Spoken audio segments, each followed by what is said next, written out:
यंदा होळीला चंद्रग्रहण. या 3 स्त्रियांनी होळीची पूजा करू नका. 99% स्त्रियांना माहीत नसेल. नक्कीच व्हिडिओ बघा. श्री स्वामी समर्थ.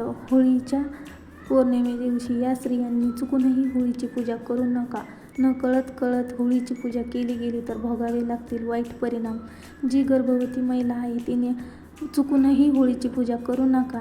होळीचा दहन झाल्यानंतर त्यामधनं ज्या नकारात्मक लहरी बाहेर येत असतात त्याचा वाईट परिणाम जो आहे तो आपल्या बाळावर होऊ शकतो. तसेच ज्या स्त्रियांना मासिक धर्म आहे त्यांनी सुद्धा या काळात धार्मिक पूजापाठ करू नये. लांबूनच होळीचं दर्शन हे घ्यायचं आहे. तसंच स्त्रियांना नुसतंच लग्न झालं आहे त्या स्त्रियांनी सुद्धा चुकूनही होळीचं दहन हे पाहू नये. त्यामुळे त्यांच्या जीवनावर वाईट परिणाम होऊ शकतो.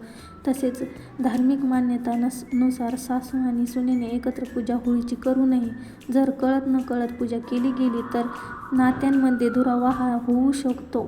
बऱ्याचदा आपल्याकडून या काही चुका होतात आणि त्यांचा परिणाम जो आहे तो आपल्याला भोगावा लागतो. म्हणून व्हिडिओ जास्तीत जास्त शेअर करा. स्वामी भक्तांनी नक्कीच फॉलो करा. श्री स्वामी समर्थ.